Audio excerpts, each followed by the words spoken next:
Welcome to the Clause YouTube channel. Together, we strive for a safer, secure, and more stable world.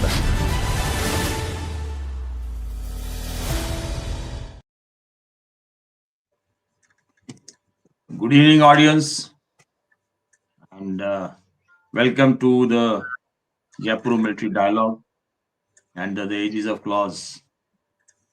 We have covered almost all our neighboring countries. The last one what we covered was China, and the first one what we had covered was. Good evening, sir. Welcome, sir. Good evening, sir. Sudhakar, sir. Hi. Jai Hind to both of you. Good evening, sir. Yes, sir. And we thanks to clause, now our timing for our podcast will be 1800 hours onwards every Saturday. So the participant panelists have time, and the audience have time to go and have a Saturday evening party they can attend in time. We had covered the world scenario in our first podcast, particularly the Trump's tariff, and what all is likely to happen. Probably the forecast which was given in that is coming true. First of all, I'd like to welcome Maj Gen Sudhakar Jee, a prominent geopolitical international affairs expert. He requires no introduction. Everyone knows that his expertise on the various subjects with in detail analysis of the scenario, the background, and the future vision which is there. Along with we have Colonel Anil Mathur is there, again an expert on geopolitical international affairs, and he has also been the spokesperson for the Indian Army at various forums. Both of you, Jan Sudhakar Ji and Colonel Anil Mathur, welcome to the Jaipur Military Dialogue under the aegis of clause. So we have a situation which has gone for the last couple of months, drastic changes in the world which have, particularly first of all, the tariffs which were imposed by Trump.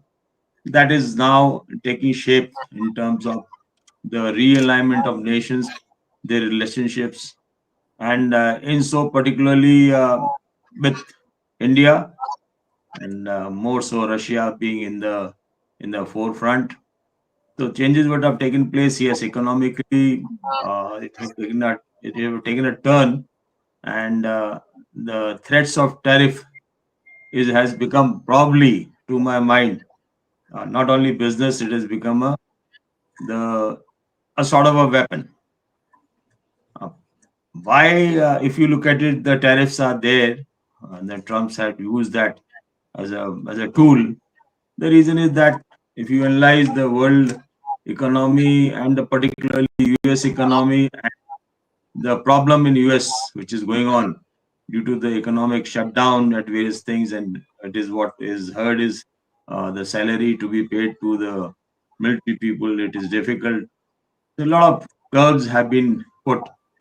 That might be one of the reasons for Trump to engage the countries in tariff and generate revenue for Americans. Second issue, what he is thinking that by bringing tariffs and by bringing various forms of the visas and work permits, he is trying to give an opportunity for the Americans to work within US and earn money, which probably too again it is there that they have to develop the skills to come up to that level, and that's is the only way. Otherwise, the like what Indians are working, the scientists are working, the doctors, any Asians are there. They are working for them because they are qualified. So those two issues are there. The other world scenario are the conflicts. I call them conflicts because war is a very, very different scenario. The conflicts are there, battles are there, and war is there. Three confrontation nodes.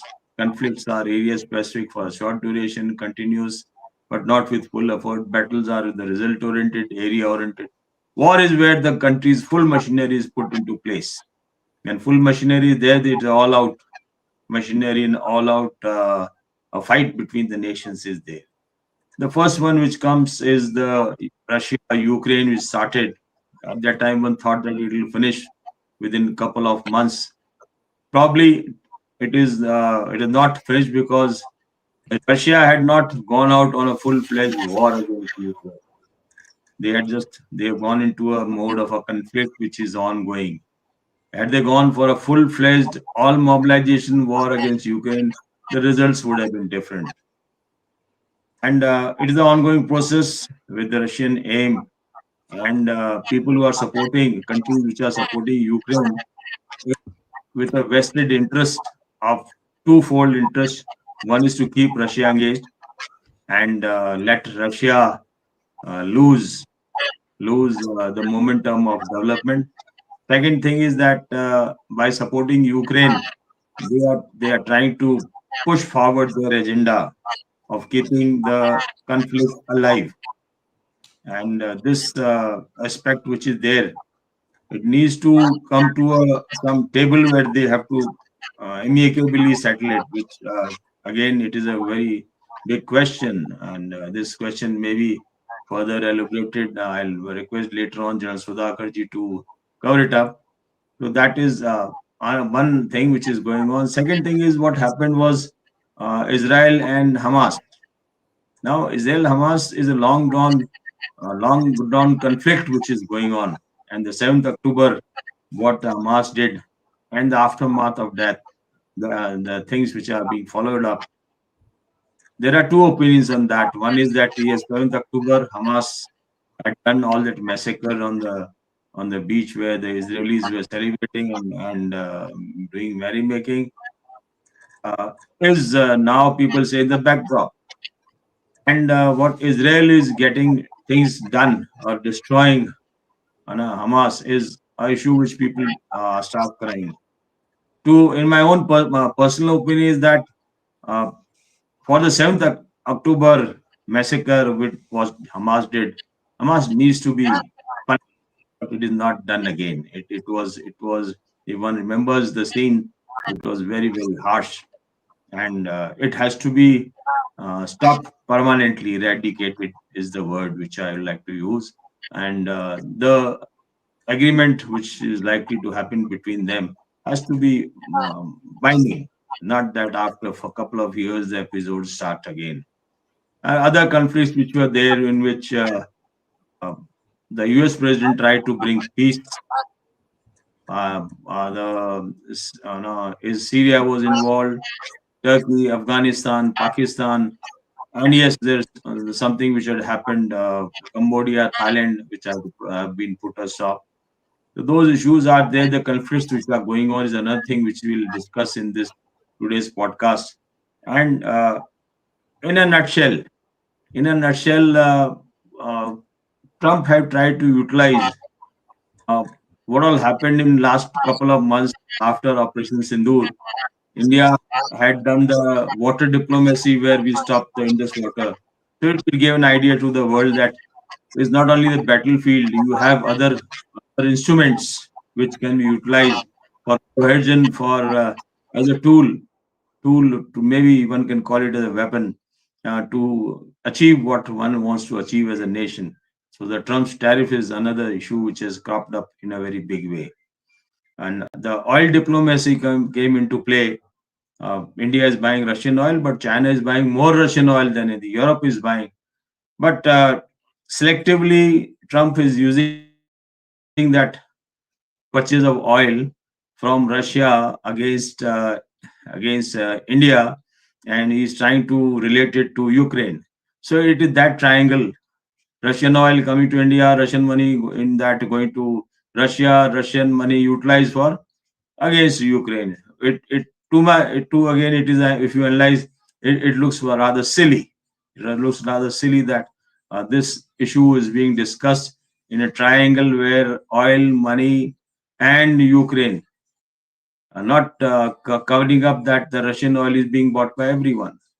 I would like to bring out that if one Google the oil pipelines which are laid across the world under the sea, they are functional. Even in First World War, Second World War, Not a single pipeline was cut off by the opposing forces of their enemies. Because oil diplomacy is a very, very big thing which is going on, irrespective of the skirmishes and the battles and the war on the ground. These pipelines have been functional. So we'll discuss the oil diplomacy, for which I'll request Colonel Anil Mathur to cover up. So the situation today is such that the future of the world, the realignment, the various goal, like in the last, we will say that coming things, what is probably is that Asia is emerging as a dominant pole in the coming near future. I'm saying Asia, China, India, and neighboring countries and Russia. The US is trying to balance it out. How? By cornering India, leaving aside China, and tying up, and probably trying to subtly put down Russia. So all these issues are there which are being cropped up economically, militarily, and in the world overall. Asia is the dominant power which is going to come up, and among that, India and China, and probably Russia is the three which are there. India is prominent among them, which is going to rise. So that issue is there where the back of the mind, the tussle between the nations is going on. With that, I'll first request Anil Mathur to cover up the world scenario and in detail the oil diplomacy and implications of that. Because oil diplomacy is going to play, already started showing signs of in the world and more so in our country in India. So it'll depict what's going to happen. Over to Colonel Anil Mathur. Over to you, Colonel Anil. Thank you so much, Brigadier Birendra, for having invited me. I'm so grateful, and I'm also consider myself fortunate that I'm with Gen Sudhakar Jee. And in my last talk, also, I learned a great deal from what Jan Sudhakar Jee had presented, and also the questions which were raised by our extreme uh, well-learned audience also. And with that, I firmly believe, and as a soldier, uh, firstly as a soldier, and then also as an Indian citizen, I'm very proud of being an Indian, because right from our independence, we have been non-aligned country.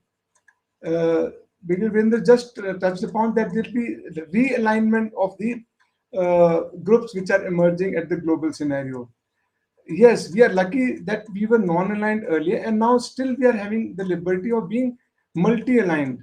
So we are not stubborn to one particular super block or a power block. We are independent enough. We can think independently. We can choose our who's going to be in the larger interest of our nation. And this cusp, which is occurring now, and we are where we are having liberty to align ourselves. Uh, with that in view, sir, I'll just recent quotes which I have received on, which I read on in newspaper. Firstly, is quote by, you can understand who is saying this. India, as you know, has told me, now who in India is not mentioned. India, as you know, has told me that they are going to stop buying Russian oil. Though it's not going to be sudden, but by the year end, they'll be down to almost nothing. At least 40% of the oil they'll be reducing. Now, this is by President Trump of USA. With that, Mr. Putin said, again quoting him, quote, it won't affect our economy. Our energy sector is very confident, and I have discussed the Trump impact on global supplies and prices. And as we know, the quote is still going. I'm just saying, as you know, that Russia is the world's second biggest crude oil producer and also exporter after USA, of course.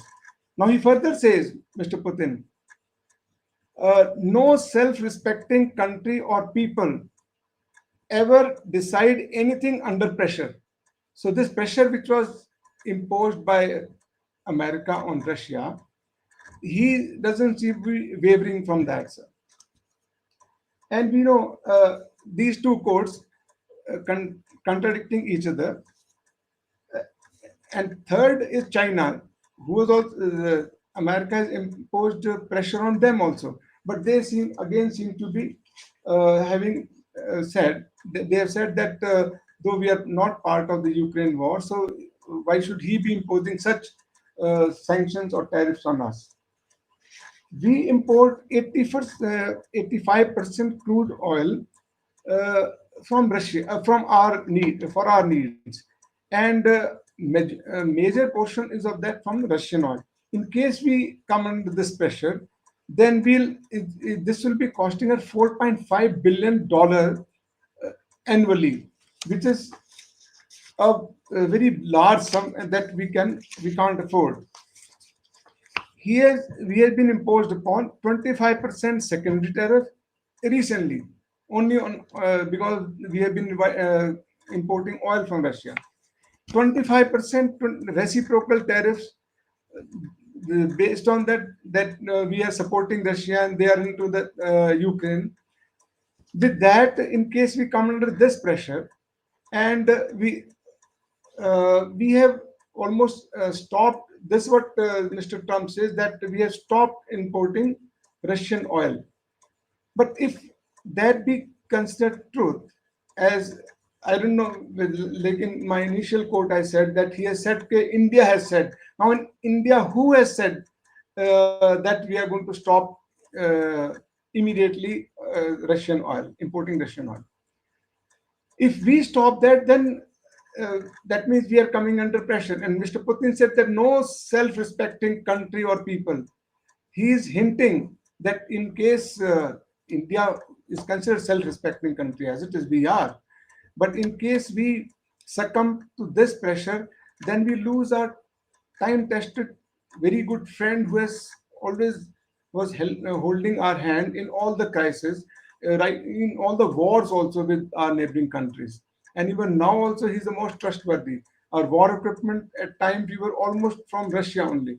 In case we come under this pressure and on this oil diplomacy and change our stance, or rather we tilt to particular, say, towards America and under their pressure, then it will be counterproductive to our present or rather our ages-long relationship with Russia. So this is going to impact our stand and stance with our friendship and our close cooperation with Russia. Brigadier Birendra. Thank you, Colonel Anil, and very rightly brought out the oil diplomacy which is there. It is not only the oil. It is if we come under pressure of the Trump's tariff, and our relationship with Russia is unique. They've been along with us for a very long time, helping us in the times of need, be it 71, be it before that, and whenever it was required. They've been a ally and friend to our country. So again, it is a question which probably like a checkmate, that Trump is trying to see that we spoil our relationship with Russia, which again it will not is not going to happen. Not going to happen. Though the backtrack of the U.S. Trump policy, which is going on the tariffs, it will take it will go down in its own way. So it is not going to have many impact. Yes, one issue which is there is coming up, like the private players who are there into the oil market in our country. Maybe some of them will start, shifting lines, which might not be the government policy. And the private players are the one who are looking at the revenue gain and revenue losses. It might happen. And need not necessarily like Trump is trying to sell his corn to India under pressure. India has to decide that being a sovereign nation, and India never bow down to any of the threats which were there. 1971 also, The Seventh Fleet came in Bay of Bengal when Bangladesh was being liberated by our forces. So India never came under that pressure that time also and now also. And luckily we have a very good leadership now in our Prime Minister Sri Narendra Modi ji, who is doing an excellent job. So it is understood and it is assumed that the tariffs in a way will be negated, and the impact of the tariffs have been that the visits of our leaders have been to Japan, to other countries, to China, and some of them have also we have signed the MOUs for FTA, the free trade agreements have been done, so which is going to develop. That's the plus point of what is happening due to the tariffs. The the second plus point of tariffs by Trump is that we are looking at different markets. US is not the only market in the world where we are trying to sell. Yeah, whether people are exporting to US, we can export our items to whatever we are manufacturing some other places.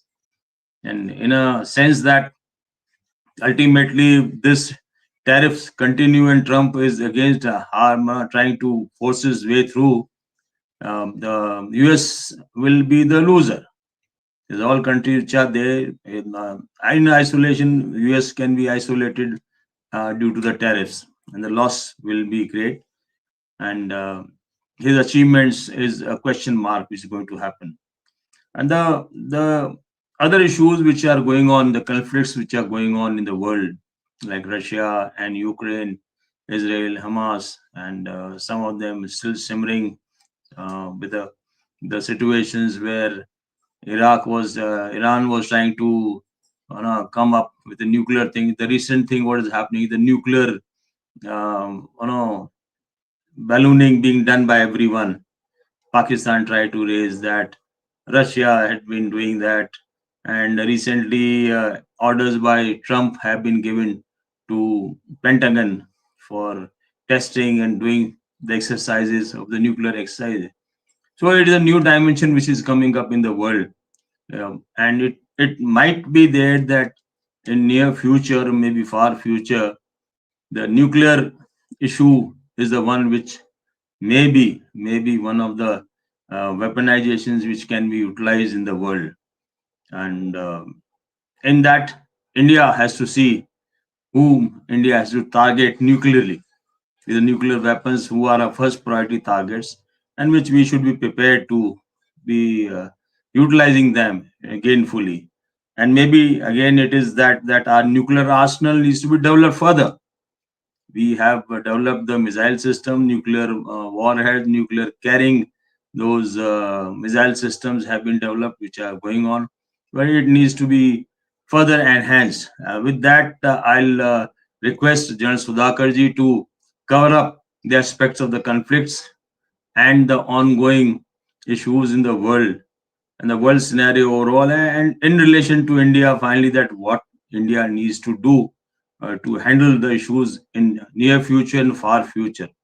Over to Jan Sudhakar ji, sir.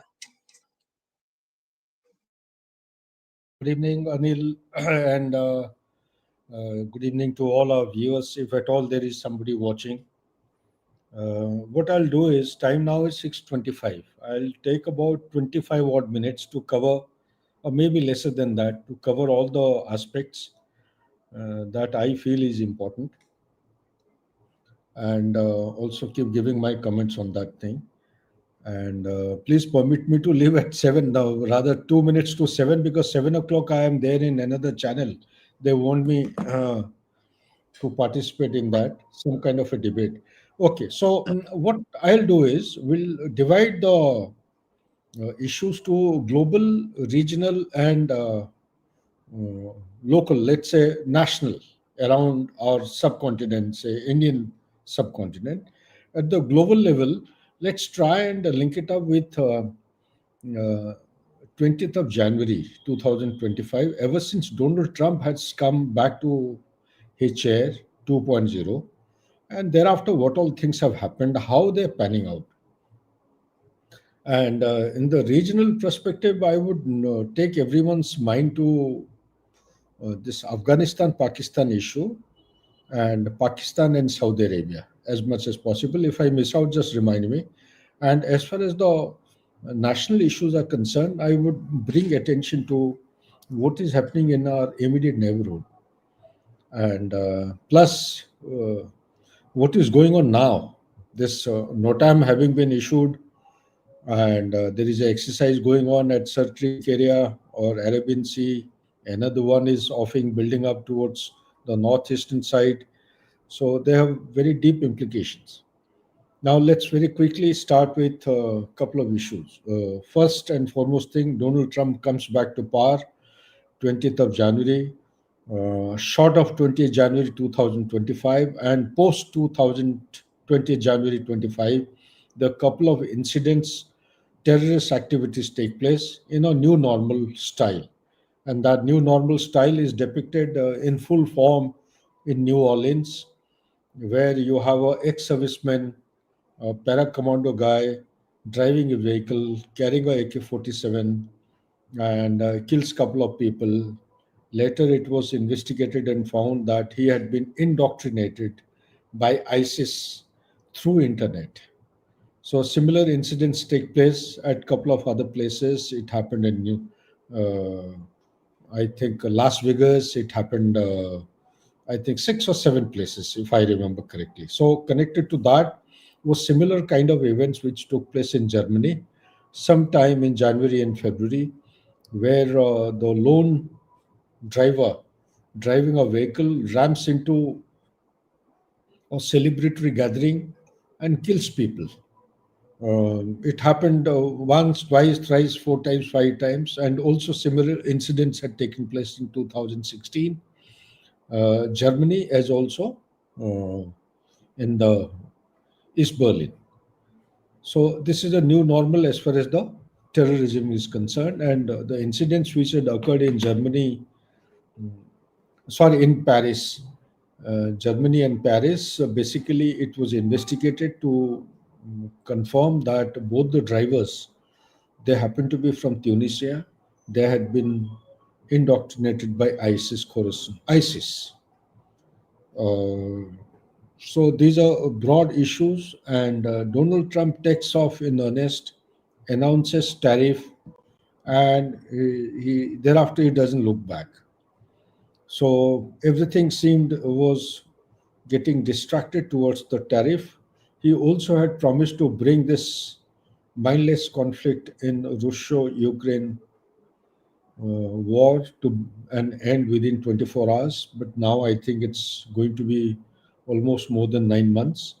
So nothing has happened, nor has he come anywhere close. Hamas and Israel, similar efforts. He had also promised not to attack Iran, but he did attack. Netanyahu managed to trap him, rope him in. He has attacked sorry, he has proposed a 20-point peace plan for Hamas, Gaza to be rebuilt, and host of other issues. So that 20-point plan, it started off with exchange of hostages with the prisoners. Some action, viable actions have taken place, but the mortal remains, they continue to be exchanged even now. So therefore, what actually I'm trying to bring out is that everywhere there seems to be a total turmoil, and in the backdrop of Pahalgam carnage, 22nd April 2025, it was followed by a counter offensive by India in form of the Operation Sindoor. Just a minute. Yeah, Bharti, I'm going live on I'm going live on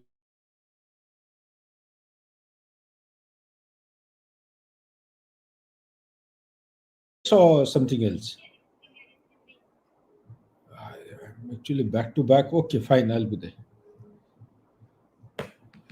So these are the kinds of issues which are taking place, and also there is a contestation of the leadership for leadership in the Ummah, Islamic contestation that is between Turkey, Saudi Arabia, and Iran.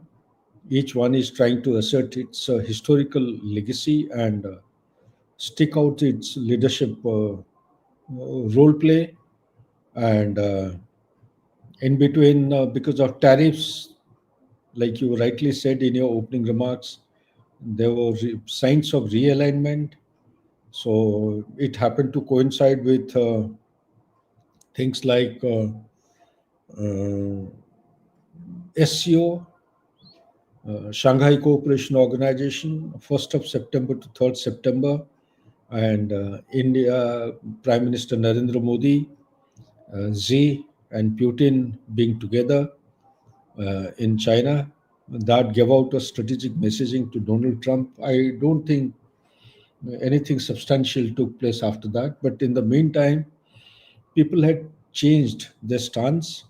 The supply chain established over past several years on many agricultural products also started witnessing changes. Particularly, you have the soybean and corn, which China used to buy in large quantum from Central America. Those things, they left things in a lurch, and it started making contract with Brazil. So with that switching over, the farmers in the Central America, they started crying horse, up in arms against Donald Trump. They said all these products, this time they had a bumper crop, and they will be actually losing out their money, almost close to $20 billion in 2018. In 2025, people say it was close to having doubled up this amount. So you can well imagine. And also, with tariffs being imposed and withdrawn, that ding dong battle carried on with China, and China also played truant. It started weaponizing the rare earth element. And particularly when you talk about rare earth element, there is one particular item which is very interesting. Let me share it with the audience. It is called as neodymium. Neodymium is such a chemical, such a item that without it, F-35 cannot fly, Teslas cannot move, and the data centers will go dark. So you have things like antimony. It's a critical mineral used for strategic sectors such as missiles, infrared sensors, flares, ammunition, even nuclear weapons. And be mindful of the fact that China has got total dominance in every supply chain segment of the upstream, midstream, and downstream. It covers the mining, extraction, refining, processing. 60% of critical mineral in production. This is the dominance, 80% of processing worldwide. And any decision China makes has profound national security implications globally. European Union, India, Japan, and US, they are strategically vulnerable, being dependent on these kind of items. So it carried on through mid 2023, and China announced a set of restrictions on the exports of critical minerals with the US export control measures, and particularly following the decision by the Netherlands to restrict the supply of semiconductor equipment under pressure from US. China announced curbs on the export of two major items. One is gallium, the second is germanium. Now, gallium and germanium, these are two critical minerals used in solar cells and computer chips. So once again in 2023, US announced export control on advanced computing semiconductors, manufacturing equipment. China reciprocated by curbing export of high purity, high hardness, high intensity synthetic graphite material and natural flake graphite and its products, which are used for electric vehicle batteries, fuel cells, nuclear reactors. All these steps were primarily aimed at responding to US actions and sending a strong signal that if pushed to the wall, China would not hesitate to weaponize the critical mineral supply chain. And rather than indulging in terminology like monopoly and monopsony as a mineral power and buyer, exhibiting importance of its critical minerals in developing US's high technology and green energy sector, let me share with the audience about one important issue. That is the rare earth processing technologies in making rare earth magnets used in electric vehicle in addition to technologies used to extract and separate critical minerals, China's course of action and the response, they almost hamstrung the US-led attempt to build an alternate supply chain. So from politicization, they went on to weaponization. So that much is enough. There are further more issues which in times ahead, just keep in mind that way back in 2003, 2004, and 2007-8, and during this window, USA out of 64 critical minerals is to dominate or lead in 61 critical minerals, and China was leading only in 3. But now in 2025, when you compare, you come to a very revealing statistics, and that revealing statistics is that out of 64, China is leading in 57, and USA has gone down to leading only in 7 items. That itself is very alarming. Similarly, PhD STEM, number of students who have done PhD STEM in case of USA, they have gone down. Till 2000 they were leading, but post 2010 China has left USA behind. Number of world scientists, citations, PhDs, China is leading. Global universities with global standard, China is leading. So, having covered all this, let me also share one thing that today there are many disruptive technologies, but let me name only 5 of them. These 5 disruptive technologies, they have the potential to reach a total market value of 220 trillion US dollar by 2030, up from the current level of 19 trillion, that is growing at the rate of 42% growth. Okay, and which are these 5 items? They are artificial intelligence, number 2, energy storage, number 3, robotics, number 4, multiomics. Multiomics deals with life, health, biology, and medicine.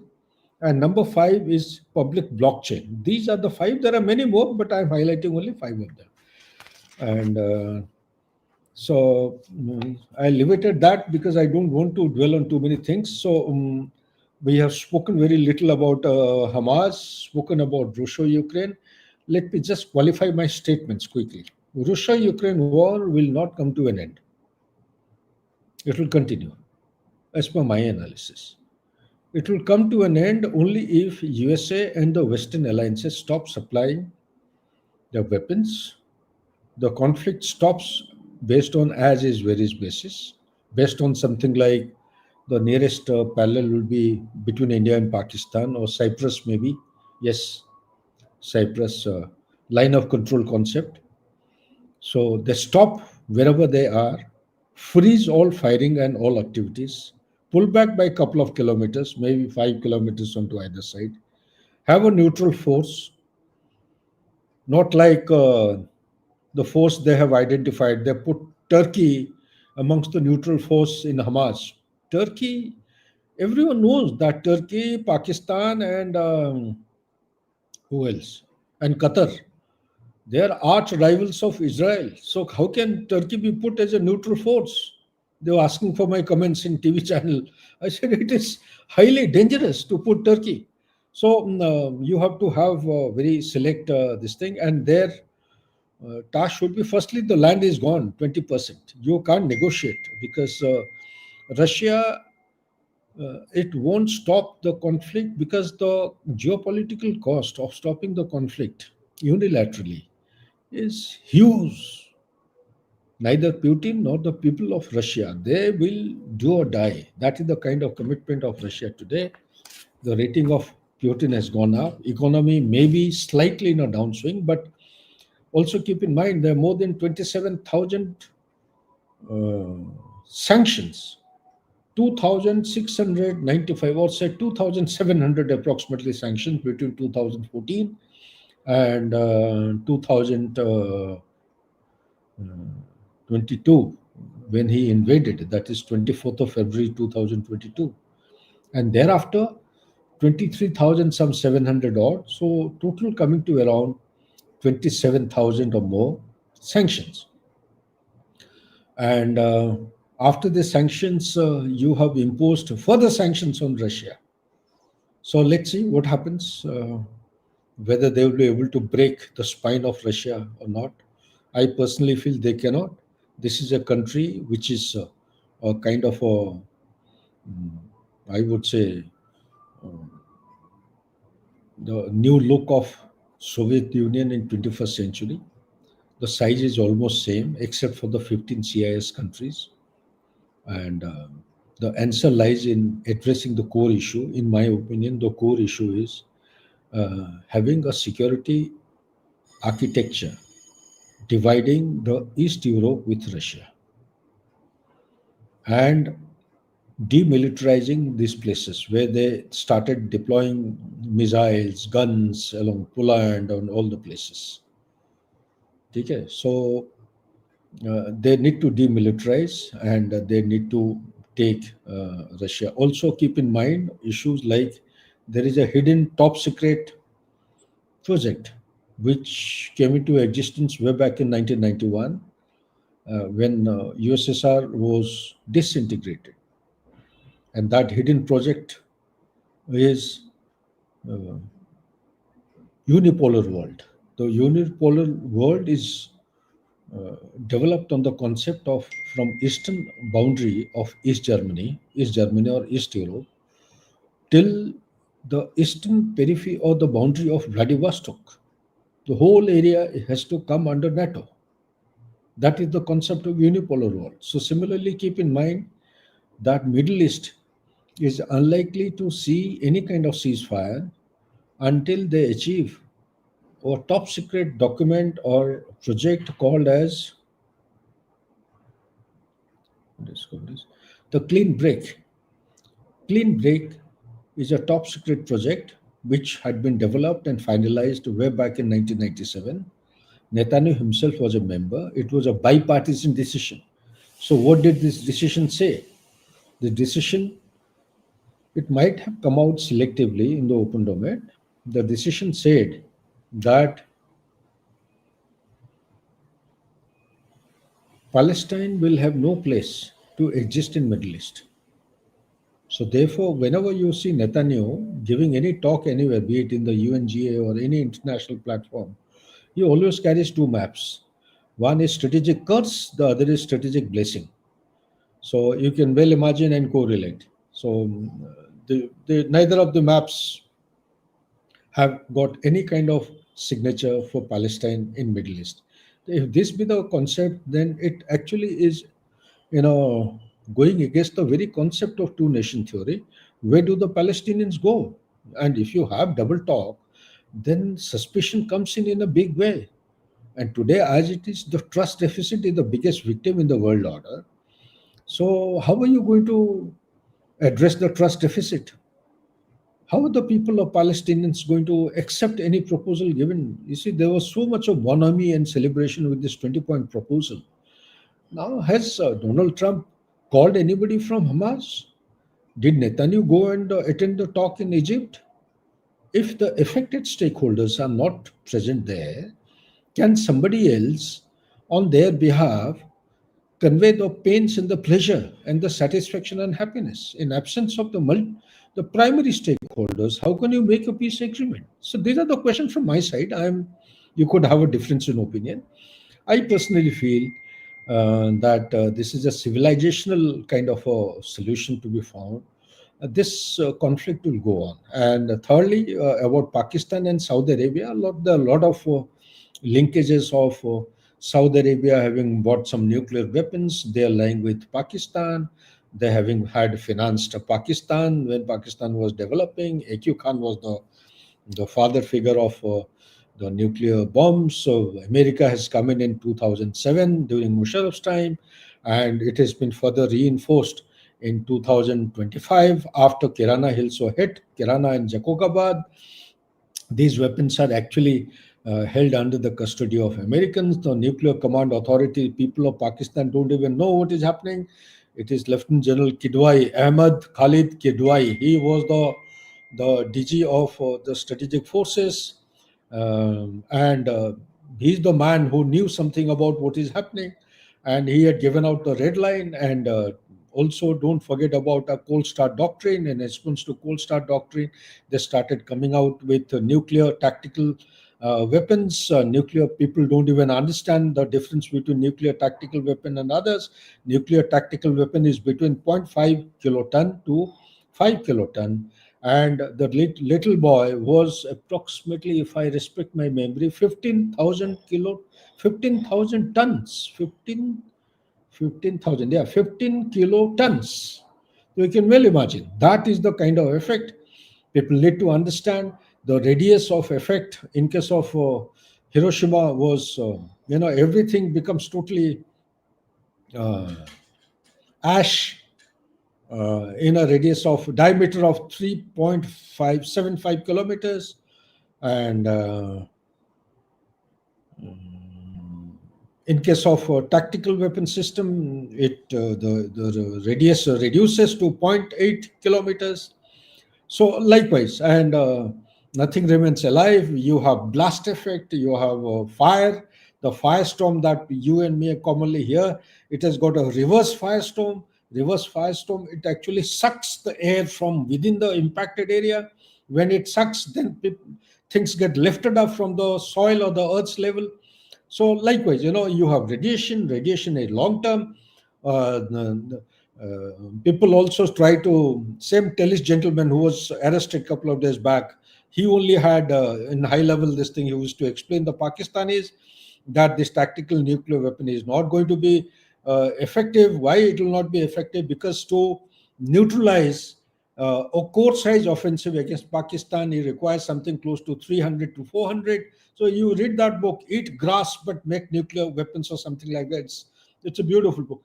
So, and they did not get dissuaded. Nawaz Sharif had been invited way back in 2016. In 2015, Pakistan took out officially that they would be deploying the nuclear tactical weapons. But then the fear of nuclear tactical weapons was resting on a couple of issues. One of them happened to be delegation of authority to tactical and sub-tactical commander. When that happens, there is always a danger of nuclear weapons falling into wrong hands. And the issue also got highlighted that it is not like Russia and America, where you have distance interface 12,000 to 15,000 kilometers. You have cities like Lahore, built up areas are close by. Although the wind blows always from west to east, except for monsoon time, uh, it has also been seen that the wind pattern, whatever is coming to the west, at times it blows back. So there is a fear of radiation going back to Lahore. Lahore is a high density population city. So all these things, they try to dissuade. Nawaz Sharif visited in 2016. He was asked, he was grilled in the USA, do you have nuclear tactical weapons? He kept on saying no. Uh, and India also at the same time asked, have you started cold start doctrine? We also went on to say, no, there is nothing like cold start doctrine. Our people will do well to understand cold start doctrine. Basically, it was a lesson that we learned during Operation Parakram, that mobilization of the entire Indian army, it denies us the surprise and deception component of achieving success against the enemy. Our strike forces, they took a lot of time, and we lost the initial 8 to 10 days time, which should have given us adequate scope for achievement of surprise and thereby success. So now there are some KLP, key location plans, and the units which are location are close to the border. They will take off based on as is varies basis on whatever state they are, and go into the enemy territory. It's almost about 9, I think, uh, composite armored brigades. So when they go in, it will be, you can say, a core size force. You can work out how much of bridgehead they will occupy, and it will have the potential to call the nuclear tactical weapon a bluff. In any case, they have been called a bluff. As of now, I am given to understand all these tactical weapons are either at Noor Khan Air Base, hidden in a separate this thing. They are demated. They are not mated. Uh, Kirana Hills, all the bombs, they are in such a positions that they cannot be extricated. Jakokabad, I am given to understand, again similar, no. Shagai Hills, the mouths have been shut. So people who are in know-how, there are wild guesses. Pakistan out of 170, they have 30 to 40 tactical nuclear weapons, and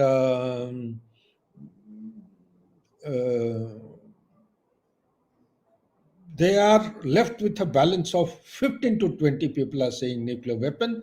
It has been mated, it has been placed on ground. They have two delivery systems. One is aircraft, the second is the land-based. Naval component of Triad is not there. And is America helping? I don't think so. America is actually keeping a guard on their nuclear command authority.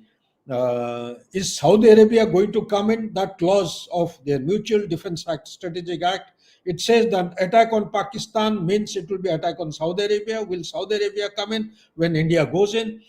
Saudi Arabia has given a clarification. To my limited understanding, it has said no, if the clauses have been misunderstood. Pakistan has been left in a quandary. Now, Taliban of Afghanistan has played a card very deftly. I am given to understand from open source, India has already gone in there at Bagram airfield. It has been offered, and we are building up for the sake of upkeep and maintenance, and that will give us a good foothold to keep our eyes and ears open and also connect with Central Asian Republic.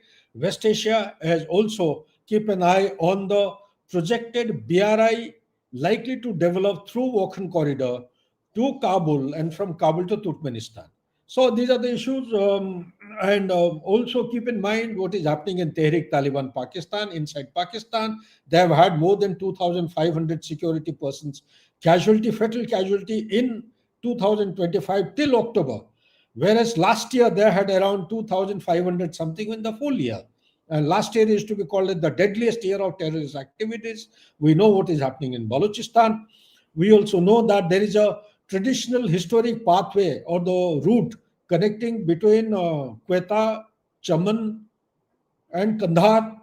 So we all are military people who will understand why am I sharing this. The border Durand line is not respected by Taliban. Durand line is of 2,640. People on ground say 99% has been covered, but Taliban claims that good 40, 50 kilometers have been uprooted.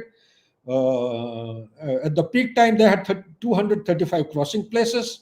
They were reduced to 16, and from 16 to 2. One is called as Tamkhor. Tamkhor. Tamkhor is in Khyber Pakhtunkhwa. That crossing is called as the Global Gateway, and one in Balochistan side is Chaman. And as you are going towards the Balochistan, the land contours are more desert-like, scraggy mountain spurs going down and merging with the desert. But as you are coming towards Khyber Pakhtunkhwa, it is something, it's offshoot of Hindu Kush. Your mountainous, scraggy mountains, whatever forestation was left, they have been deforested. Very difficult to carry out any surgical operations. Airstrikes also will be very, very punitive. This thing will be difficult. We are also aware that Jaish-e-Mohammed and Lashkar-e-Taiba, they have shifted the base from Bahawalpur to close to Durand line. There is a tussle going on because this is the land of Pashtuns. The Tehrik Taliban Pakistan, they do not allow any outsiders to come. So you also have ISIS Khorasan who have been provided sanctuary in Pakistan. Likewise, so Bangladesh, we all know, it is Islamized, it is radicalized. Pakistan chairman, chief of staff had just come. They are going in for a big kind of a activity this side towards India's east. They have Rohingya Fort Brotherhood alliances. Then they are being trained. There are 7 camps in which training out of 7, 4 were old Ulfa camp, and 2 are exclusively for the specialized training to being imparted by ISI with the help of Lashkar-e-Taiba and Mujahideens being given to Rohingyas. These 4 parties of Rohingya, one is led by ISI, another one by Taliban, third one by Turkey and Qatar are playing a very big role. Turkey is giving military hardware. They have started a defense industry. At least the layout group has come. They will be producing or assembling the rifles, ammunition, and the drones will be produced in Bangladesh. And there are land to surface to air missiles are also reportedly learned. Likewise.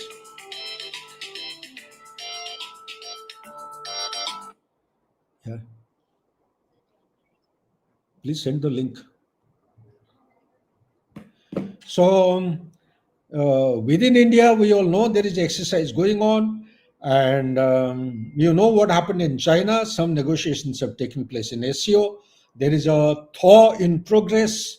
Boundary resolution is in the primary agenda of India. Uh, that's all. I think I have covered more or less everything. And in Europe, there is a shift of the political dynamics to the right wing.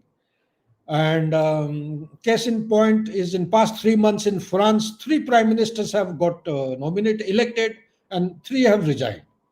So these are the dynamics, turmoil, turbulence in politics, in military, geopolitical churn. And rest I leave it to you, Virendra, how you take it forward from here. You've heard the call. People are after my blood. I have to go to the channel. Thank you so much. Wish you all the Thank best. you. Thank you, sir. Thank you, Gen Sudhakar Jee. And the issues brought out, like the rare earth, the disturbing technologies which are coming up, the nuclear arsenals, and to utilize, and the strength of Russia, and why Ukraine, that conflict war is going on, because it has got implications of economic implications where the supplies are being given, and it is one industry which is in the backdrop of all the conflicts, is the weapon industry in the world, arms industry in the world, and the biggest producer of arms in the world is US. So that industry is also one which is pushing through for the marketing. The best way of marketing is have wars. People will buy. So that is the one issue which is going on, and the implications of the rare earth, the nuclear technology, the nuclear arsenal which is there, and one aspect which is very important today in the world is we have to take into consideration the leadership across the world in the nations. Like we have a very prominent and a strong leader in our Prime Minister Narendra Modi. There's a Putin is there, and Xi is there in China, and Trump is there in the US. So leadership analysis is one issue which probably, if you do that, one will come to know why and how things are going to fall into place. And for us, for India, the requirement is there that for the future, we have to deal with what is going on in the world. And to my mind, it is the nuclear arsenal and nuclear balloon, which is being raised every time the things come, is a reality. Is a reality. We have to live and we have to face it.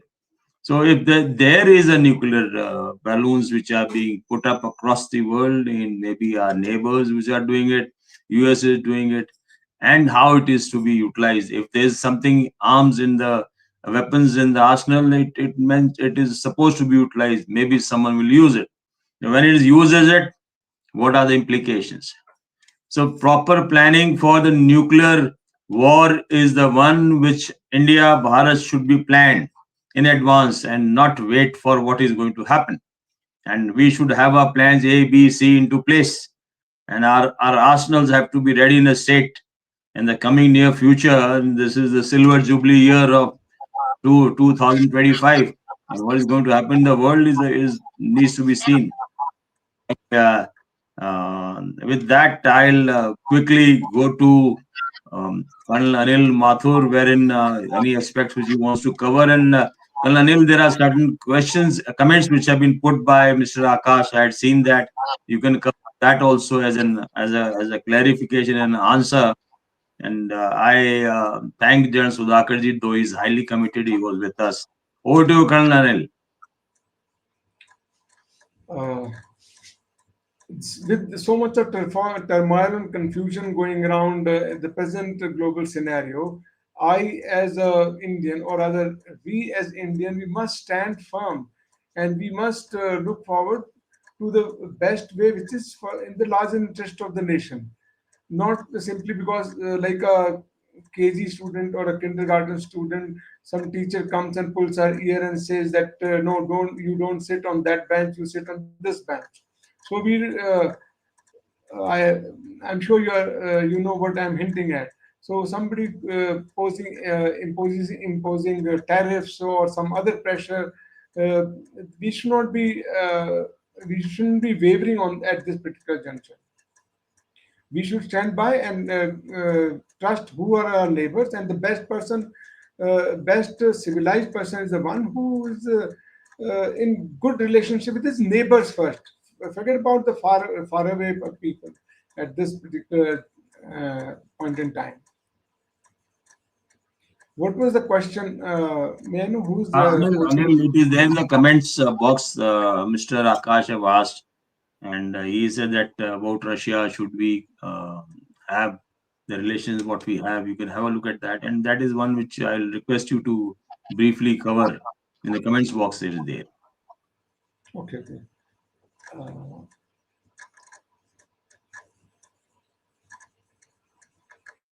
The relationship between India and yeah, it has come up.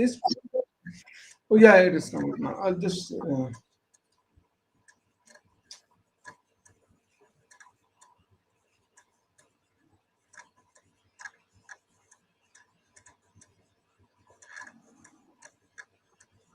No, we are not in the state of Kadam Tal. I firmly believe we are absolutely gallivanting around, and with the firm strides and long strides, our nation militarily also, and nation's progress as such. So we couldn't be saying that we are doing Kadam Tal. I tend to disagree with that. We are Yeah. absolutely holding our horses well and are riding well. So Yeah. pressure coming from west or east immaterial. We are having head on our shoulders, and we'll be going the way our policies and international policies of multi-alignment or realignment. We are not. We are more. What is the best in the interest of our nations? Thank you, Colonel Anil. It is very aptly covered. The crux issues which has come up in the discussion today is that the world scenario with the Trump's tariff is taking a turn, wherein the old friends getting together, Russia, India, and China old civilization is also on the league. One country which is generally not been talked about, and it has been a very economic superpower, is Japan. And if you remember, our Prime Minister visited Japan and they had an interaction with the leadership there.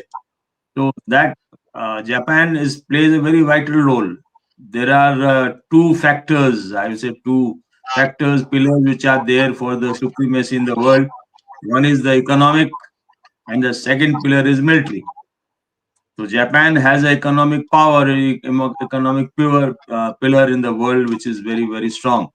And militarily, yes, due to certain reasons, after Second World War, Japan had not developed or enhanced its military capability, but they have the power to do that. And it is things which are coming up is the rare earth, which is being discussed, the disruptive technologies being discussed, the nuclear arsenal, nuclear balloon going up, that is being discussed. So in the near future, which is likely to happen, is the one that our country, Bharat, has to be prepared. And to my mind, yes, the economic factor comes into play. But India is a resilience, and India is an indigenous economy. Most of the Indians don't require anything from the foreign countries. They are rural, people are there.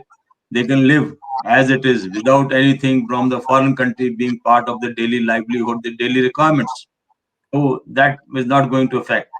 The only issue which comes up is that militarily we have to be prepared. We have to develop, and the technologies which we need is again, to my mind, will be developed because Indian scientists are working in the world. If they work in there, they can find out here also. If we can produce Chandrayaan and go to the moon, we can produce any semiconductor. We can produce anything what is required. Necessity is mother of invention.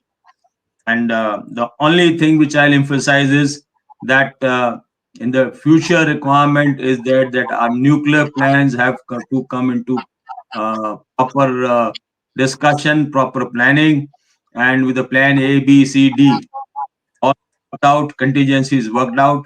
So if required, if required, then maybe the policy of no first use also needs uh, to be thought again about it.